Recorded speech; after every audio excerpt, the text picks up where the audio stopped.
Well, there was another extremely embarrassing moment for the president or resident. Joe Biden's been having a very tough time, and it doesn't appear that it's going to get any better.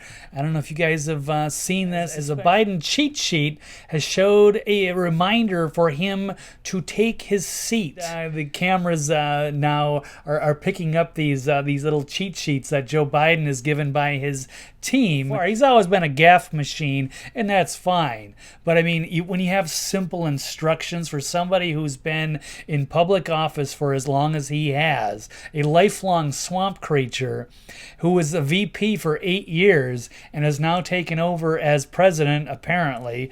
We're not quite sure about that, if he's really valid or not. I don't know what's going on. 79-year-old president unintentionally held up the pre-written staff notes, but I guess in these days of higher resolution, they can zoom in and pick up on stuff like that. His snap sheet contains a list of bullet points. Begin by telling Biden to enter the Roosevelt room and say hello. He can't just naturally walk in and just say hello to people. He needs instructions like, oh, I got to go into the Roosevelt room and I've got to say hi and greet people. And it says the instruction. I shit you not. It says you take your seat. Like apparently he just takes whatever seat he wants. Hey, he's the president, right?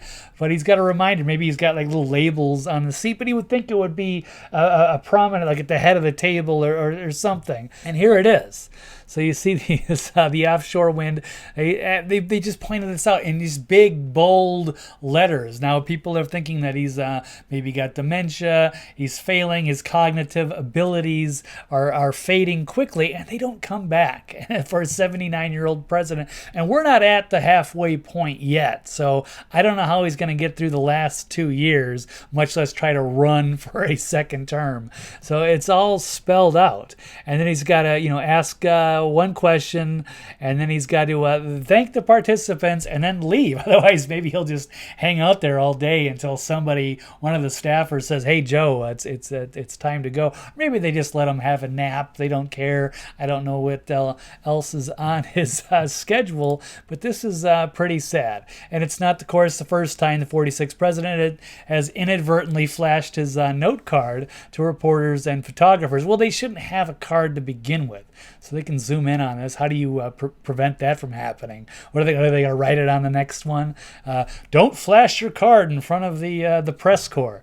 So the president was spotted in March carrying a cheat sheet containing possible tough questions with responses on Vladimir Putin, and raised further suspicions over his mental well-being.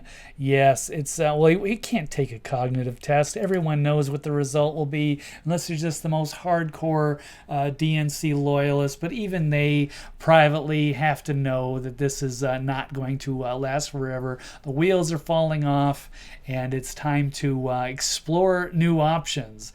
Unfortunately, they don't seem to have a lot of talent in their ranks, and nobody that can jump up and take control.